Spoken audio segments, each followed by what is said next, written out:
importancia de oír, leer y practicar. Oír, leer y practicar. Quisiera que leyéramos Apocalipsis capítulo 1,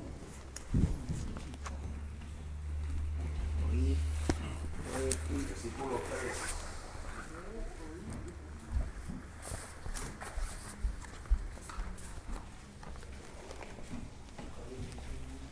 Apocalipsis 1:3. ¿Sí lo tenemos? Amén. Dice: bienaventurado el que lee y los que oyen las palabras de esta profecía y guardan las cosas que en ellas escritas, porque el tiempo está cerca. Segunda de Timoteo capítulo 3, versos 16 y 17.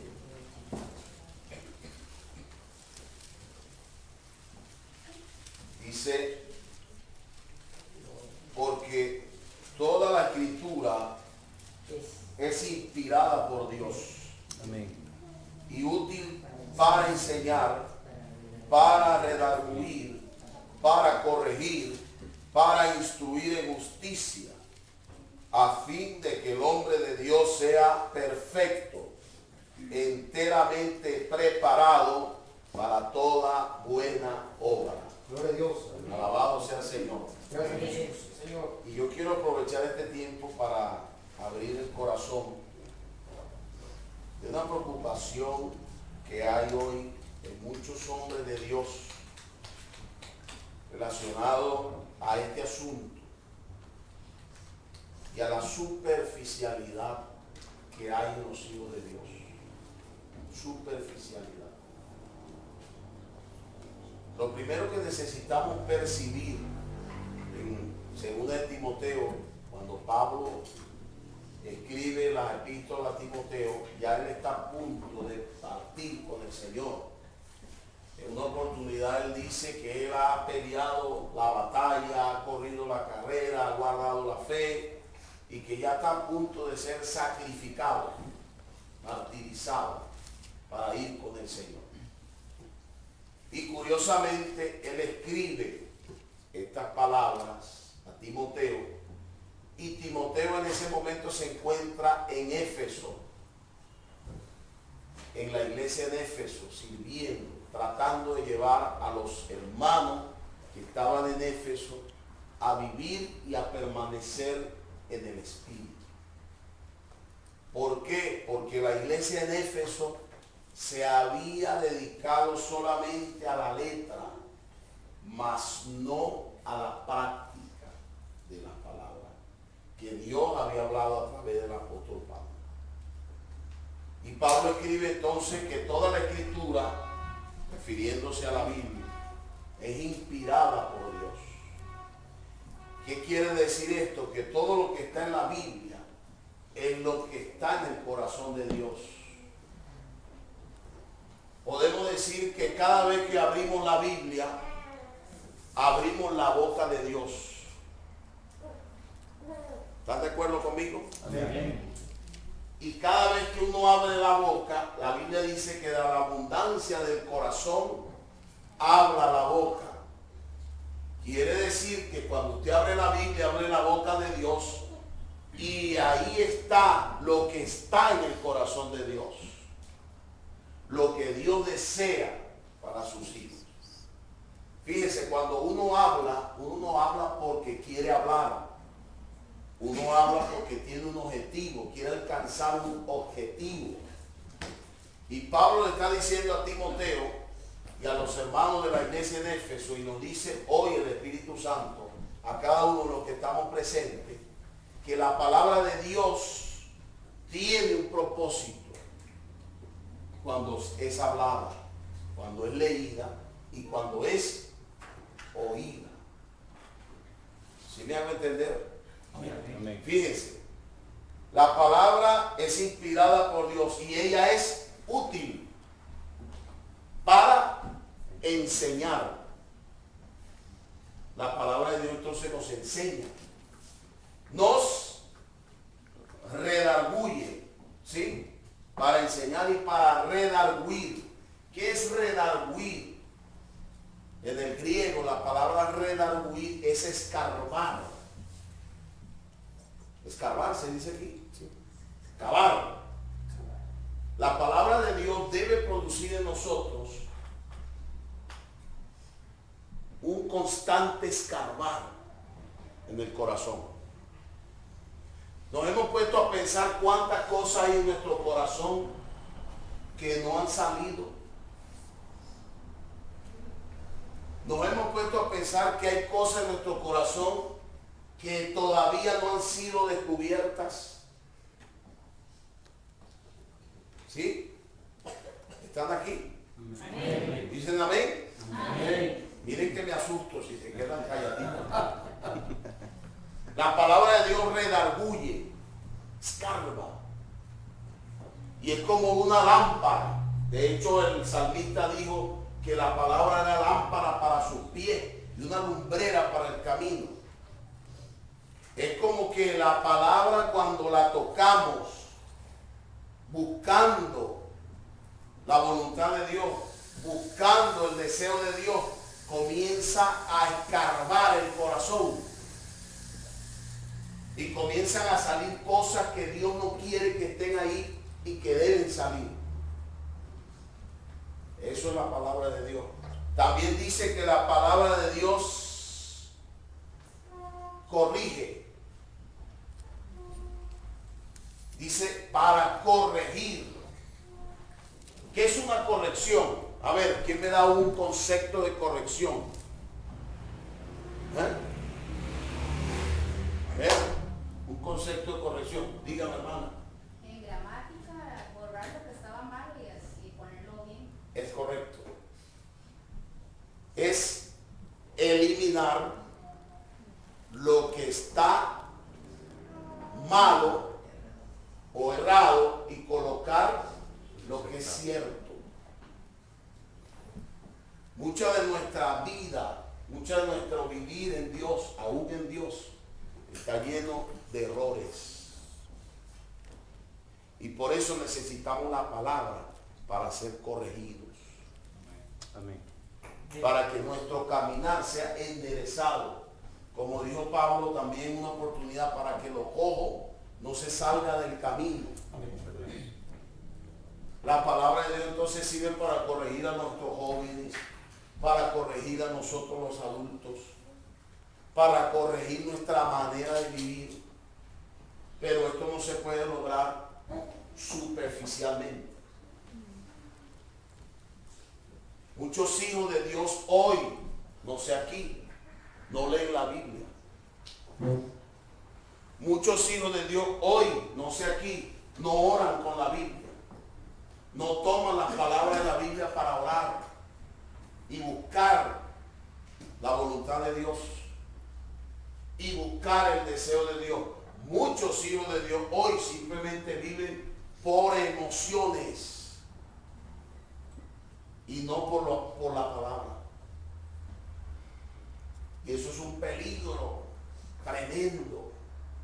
Por eso el Señor alerta en su palabra este asunto. Mire, ella corrige, instruye. ¿Qué es instruir? Instruir es como cuando alguien, un carpintero, está enseñando o instruyendo a otros a la carpintería. ¿Qué él hace? Lo lleva de la mano, lo enseña a usar la regla, la escuadra, el metro, la sierra, ¿cómo llaman aquí? Serrucho. El serrucho lo instruye, es algo más cercano. Enseñar en un asunto de teoría, pero instruir en un asunto de práctica, de estar cerca. La palabra de Dios instruye en justicia, en una vida que agrada a Dios, pero tiene un fin. Amén. El fin de esto es hacer que el hombre de Dios sea perfecto. Y esta palabra perfecto en el griego es la misma palabra que se utiliza en el hebreo cuando Dios le habló a Abraham después de 13 años. ¿Recuerdan? Abraham perdió la presencia de Dios durante 13 años.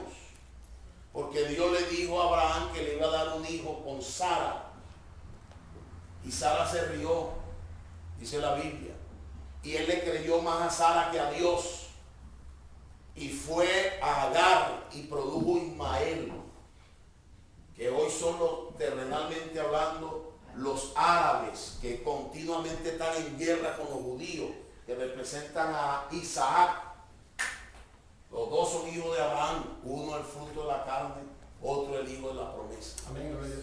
Abraham desobedeció a Dios y fue a Agar y perdió la presencia de Dios 13 años. A los 13 años Dios se le presenta a Abraham y le dice, yo soy el Charai, que quiere decir el Todopoderoso, ¿sí? Ve delante de mí y sé perfecto. Esa palabra ahí es obediente. Lo que Dios desea hoy en sus hijos al darnos su palabra, que sea sustituido por muchas cosas, que sea sustituido por emociones, por sentimientos, por sueños. No tengo nada en contra de los sueños, yo también sueño. Por visiones. Esa palabra quiere hacer de nosotros personas obedientes. ¿Saben que la mayor virtud de un hijo de Dios es la obediencia? No es la santidad, es la obediencia. Porque detrás de ella viene lo demás. No sé si me hago entender. Es lo principal. Entonces, la palabra de Dios quiere lograr un hijo obediente.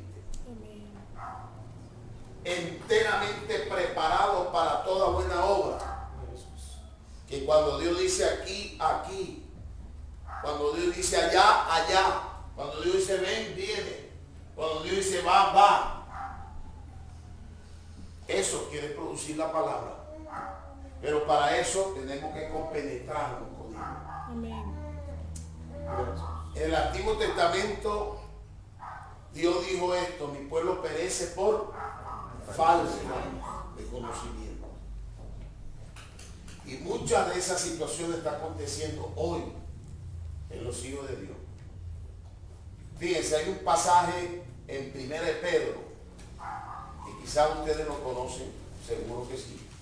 En el capítulo 2, dice así, versículo 2.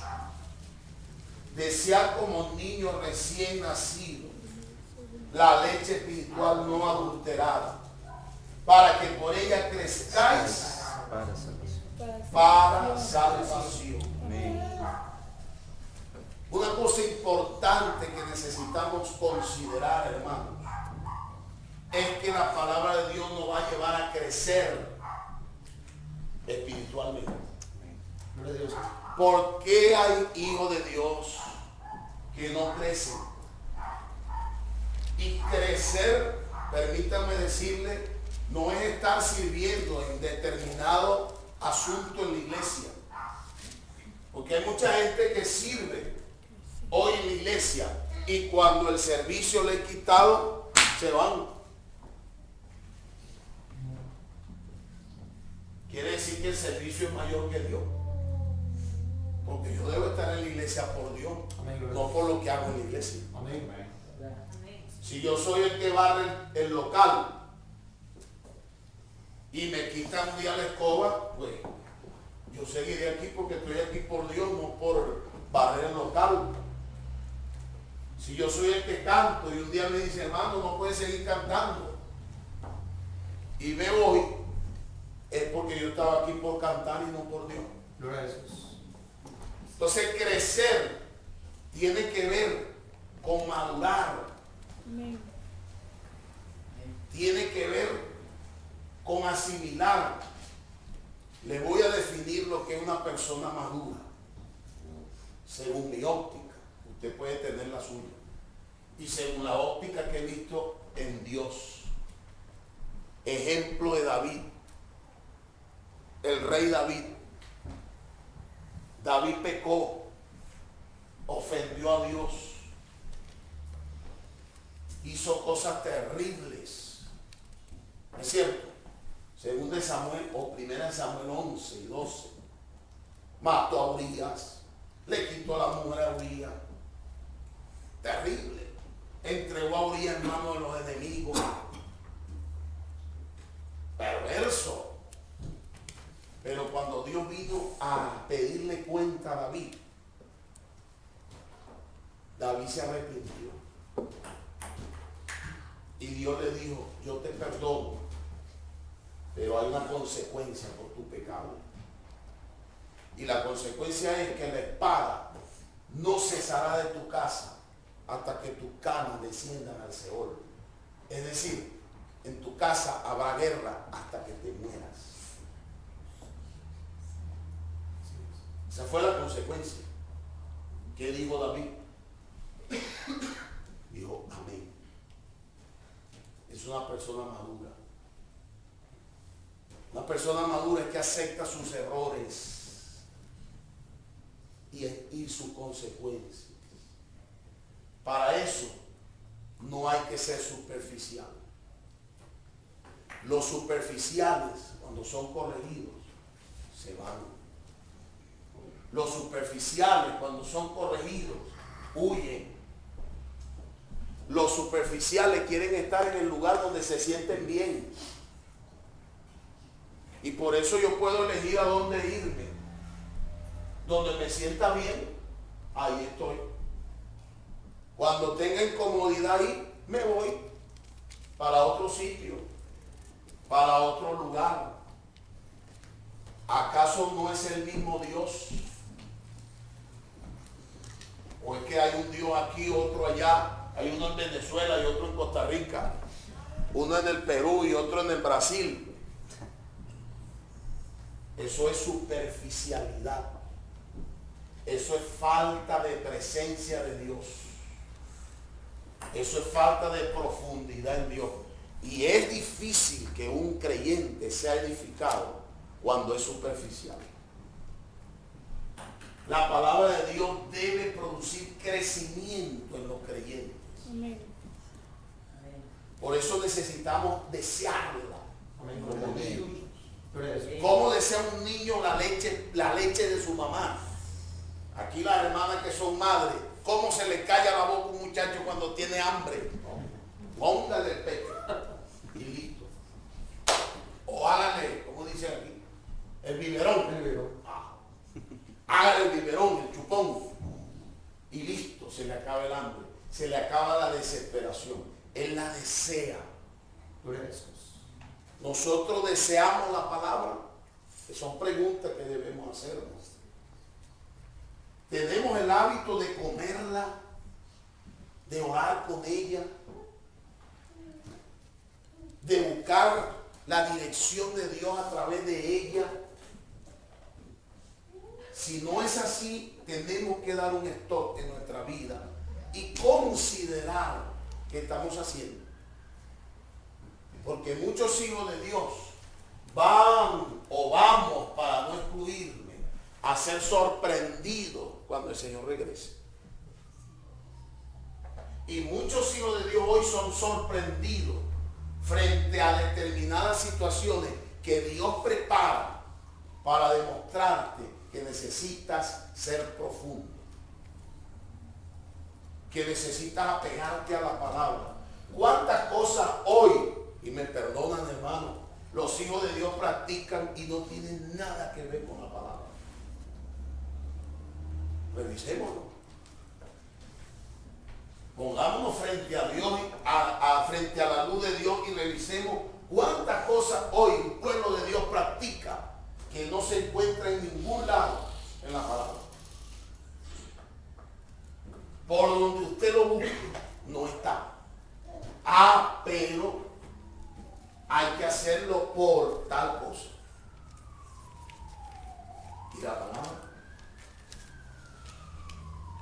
toda la escritura es inspirada por Dios.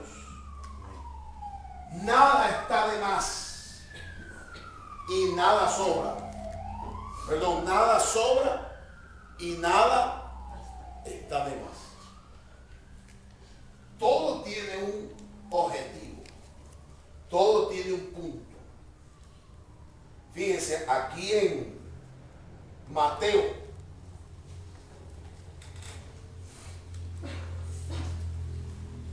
capítulo 7, seguramente ustedes también conocen este pasaje.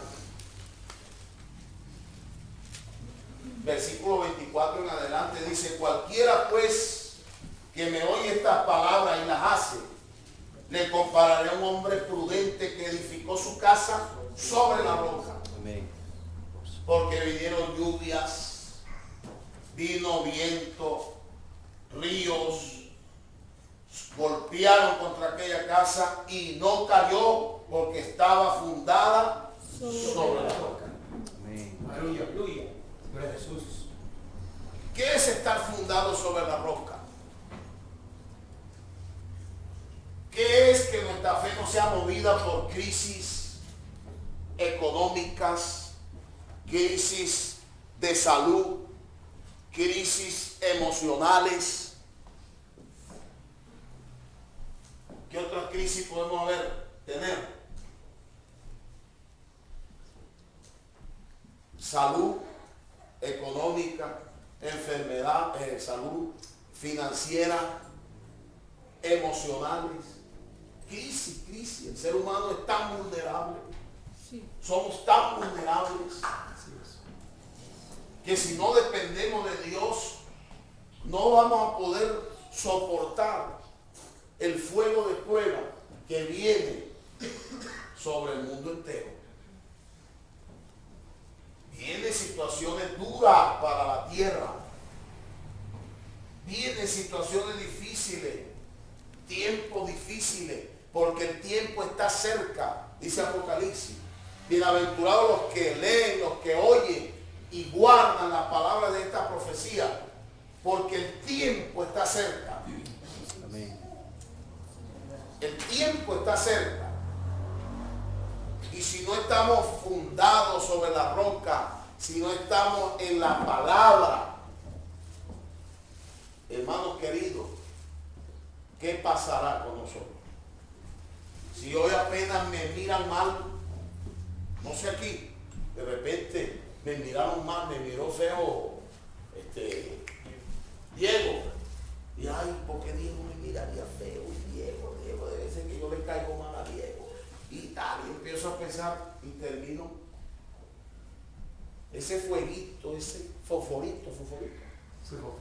Ese fosforito me quemó y me arrugó y me acabó y me deprimí.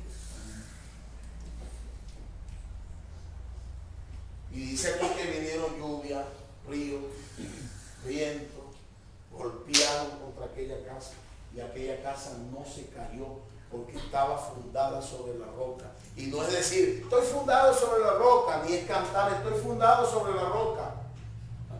Es necesario que nosotros revisemos nuestra profundidad en Dios. ¿Cuántas cosas me alegran el corazón, pero no son profundas?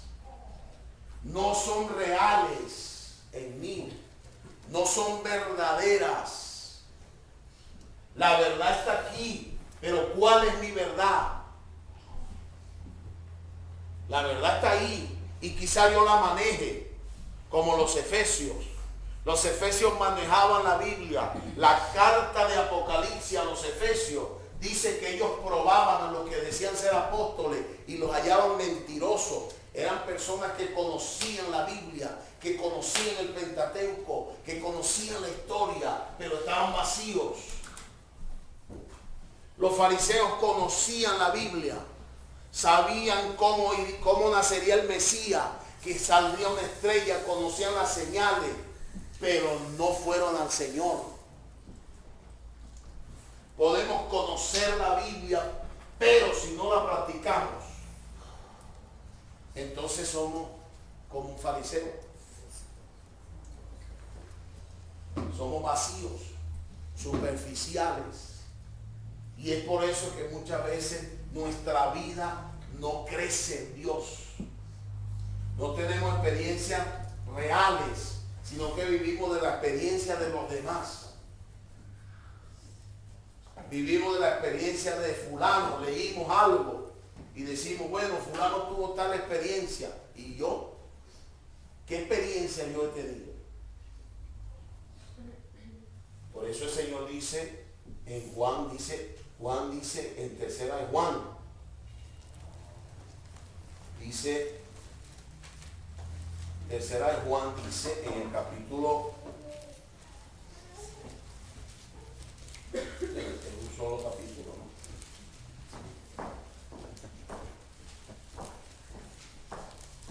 Dice el versículo 4, no tengo yo mayor gozo que este, el oír que mis hijos andan en la verdad. ¿Y cómo vamos a andar en la verdad si no conocemos la verdad?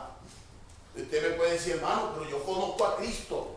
Y la Biblia dice que si conozco a Cristo, que es la verdad, seré libre.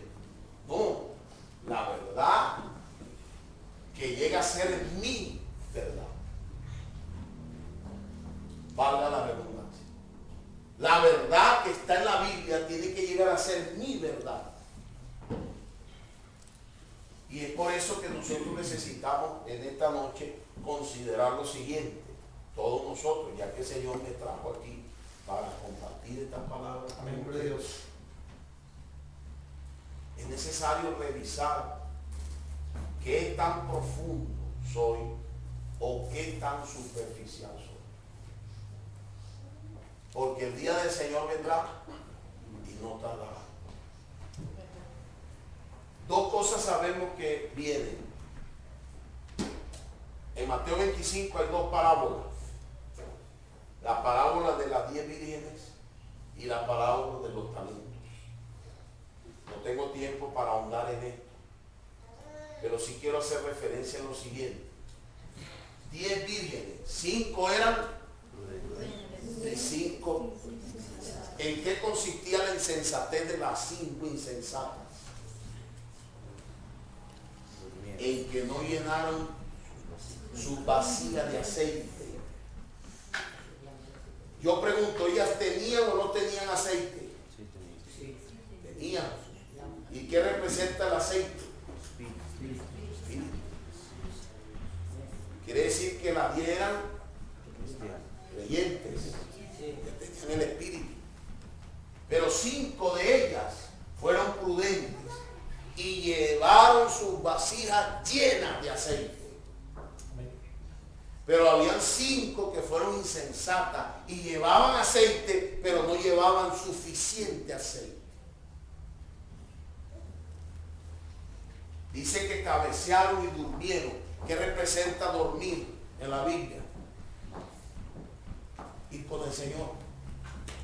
Quiere decir que estas 10 vírgenes representan a los muertos en Cristo.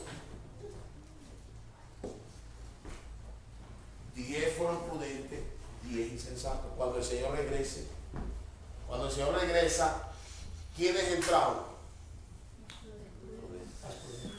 Las insensatas quedaron fuera.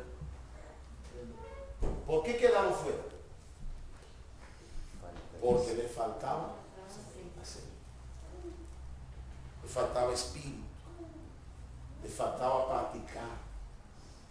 Les faltaba profundidad. Hermano, no solamente oír la palabra del Señor y en nuestra mente analizarla. Debemos practicarla. Y eso es una necesidad hoy en los hijos de Dios. Aquí hay muchos hijos de Dios en Costa Rica, pero yo estoy hablando esta palabra esta noche aquí, en este lugar. Amén. Yo no sé si usted va a salir diciendo de aquí hay que practicar o va a salir diciendo el hermano un poquito exagerado. No sé qué usted va a pensar, pero la Biblia dice que si usted no practica, no puede entrar. Mateo 7:21 dice, No todo el que me dice Señor, Señor, entrará, sino aquel que hace la voluntad de Dios. Y algunos dicen, no, pero eso se aplica a los que nombran al Señor en vano. Toda la Biblia es para nosotros. La Biblia no es para los incrédulos. La Biblia es para los creyentes. Lo que está escrito ahí es para nosotros. Podemos decir Señor, Señor. Podemos decir te alabamos. Podemos decir te bendecimos. Podemos adorarlo según nuestra manera. Pero si no hacemos su palabra, si no practicamos la palabra, el Señor nos va a decir, no os aprobé. Reina Valera dice, no os conozco. Pero el original griego dice, no os aprobé. Es diferente. ¿Sí me hago entender? El Señor nos conoce. Pero el hecho de que Él nos conozca no quiere decir que nos apruebe.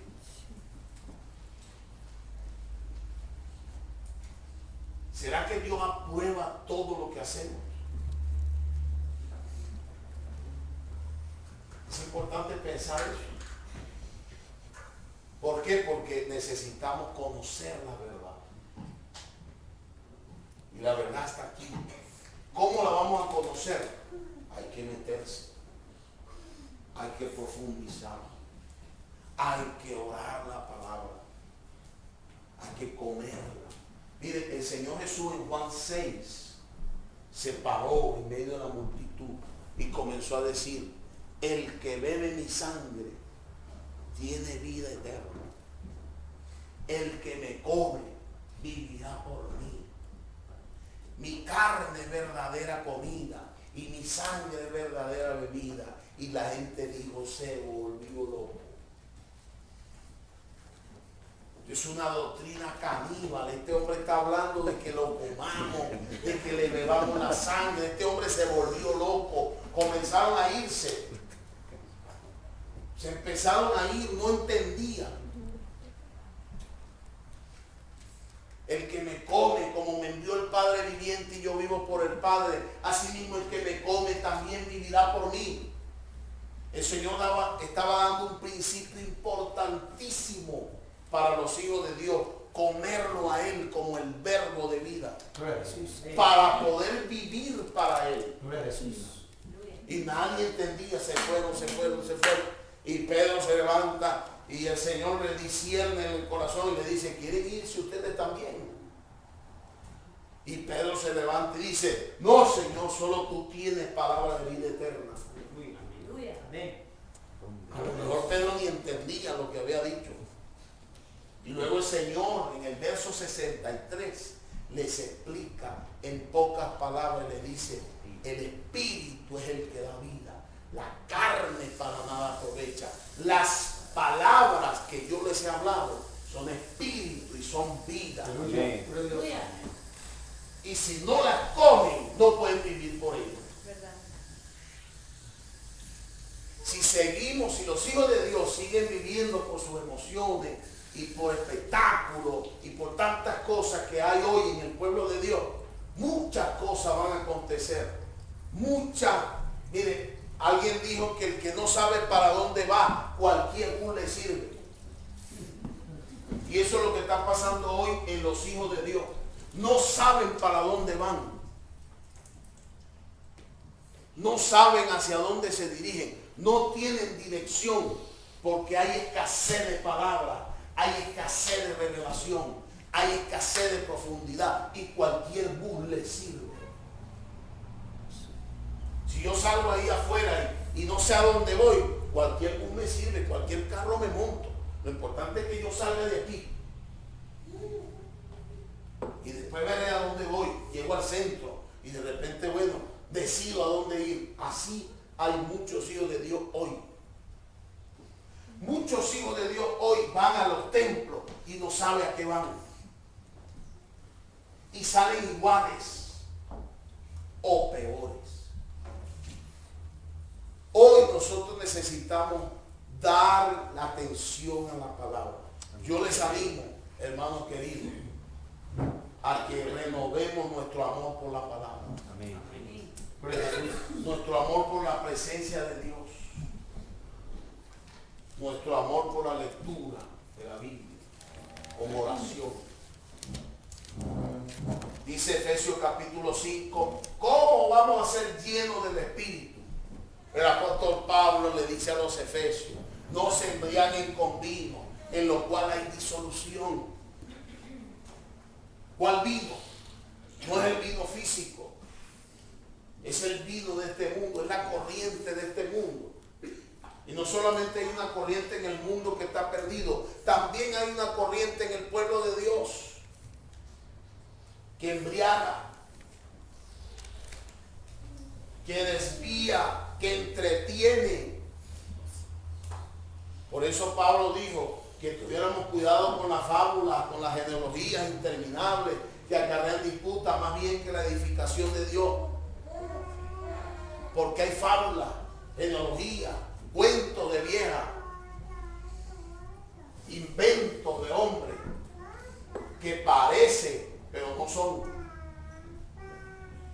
Y entonces el Señor el Señor a través de Pablo dice, ¿sabe cómo vamos a ser llenos del Espíritu? Hablando entre nosotros con salmos, con himnos, con cánticos espirituales, orando en todo tiempo, orando con el Espíritu, orando la palabra. Amén. Gloria a Jesús. Eso está en Efesios 5, del 18 al 20. Tomando la palabra con oración. Pero cuando usted muchas veces habla esto, no. Es mejor llegar a la reunión, tomar un buen tiempo en muchas cosas y le damos 15, 20 minutos a la palabra. Y todo el mundo contento. Y la edificación. Dice Pablo aquí, hablando entre vosotros con salmos, himnos, cánticos espirituales, cantando y alabando al Señor en vuestros corazones, dando siempre gracias por todo al Dios y Padre de nuestro Señor, en el nombre de nuestro Señor Jesucristo. Gloria a Dios. Orando, orando la palabra, hablando. El 17 dice, por tanto no será insensato, sino entendido de cuál sea la voluntad del Señor. Aprovechando bien el tiempo, porque los días son malos. Los días son malos, hermano. Nosotros venimos de Panamá, estuvimos en Panamá desde el viernes hasta hoy. Hoy llegamos de Panamá. Salimos el sábado. Hermano, eso es terrible. La gente está como loca. Era sábado negro. Le dicen hasta sábado negro.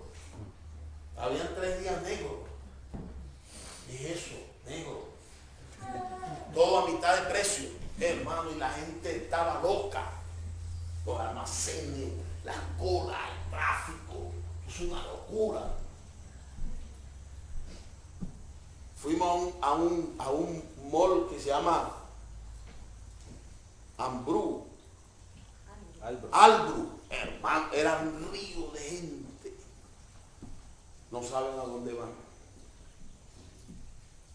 Desesperados por satisfacer algo. Pero al final siguen vacíos. Vacíos.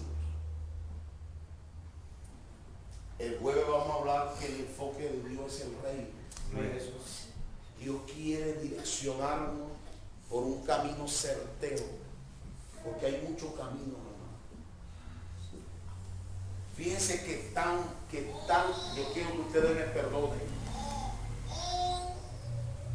qué tan triste es que hoy hay uno de Dios diciendo, yo me voy a cambiar de iglesia, como si hubieran muchas iglesias.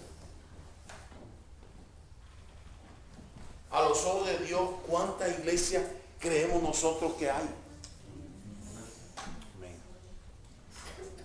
Una sola. No hay más. Una sola. Me cambio como si fuera un partido de fútbol. Hoy voy a Heredia y mañana voy a quién? Nombre de uno. ¿A quién? Abuela. Abuela. Como si fuera un juego de fútbol, un partido de fútbol. Estas palabras suelen ser a veces duras. ¿Verdad? Amén. Así es. ¿A dónde iré? Dijo David. ¿A dónde me esconderé de tu presencia? Si aún debajo de la tierra tus ojos me miran. ¿A dónde nos vamos a esconder de Dios y de su palabra? Porque sabe, la palabra que nos va a medir. Nos va a medir la palabra. Cuando estemos frente al tribunal de Cristo, lo que el Señor va a medir no fue cuántos años tuviste en el Evangelio. En mi caso, tengo más de 20 años. El Señor no va a medirme a mí por mis más de 20 años en el Evangelio. Él va a medirme por la palabra. Tampoco va a medirme por cuántos países visité, cuántos mensajes di, a cuánta gente hice llorar, a cuánta gente hice reír, por cuánta gente oré, por cuánta gente no oré. Por eso Mateo 16, 26 dice que aprovechará el hombre si ganara todo el mundo y perdiere su alma, o qué recompensa dará el hombre por su alma. Dios tiene una sola exigencia: que nos volvamos al principio, y volvernos al principio es volvernos a la palabra. Amén. Amén. Gloria a Dios. Y volvernos a la palabra es estar dispuesto a renunciar a todo aquello que no está de acuerdo a la palabra, aunque eso me cueste la cabeza. ¿Y cuánto estamos dispuestos? Todo eso depende de cuánta profundidad y cuánto yo realmente quiera servir a Dios. Una de las características, y ya voy a terminar, una de las características más evidentes de que los tiempos postreros están, es que el hombre se amará a sí mismo. Y lamentablemente eso es lo que estamos viendo. Me importa no me importa mamá. Y usted póngale lo que usted prefiera. No voy a hacer alusión a nada en particular.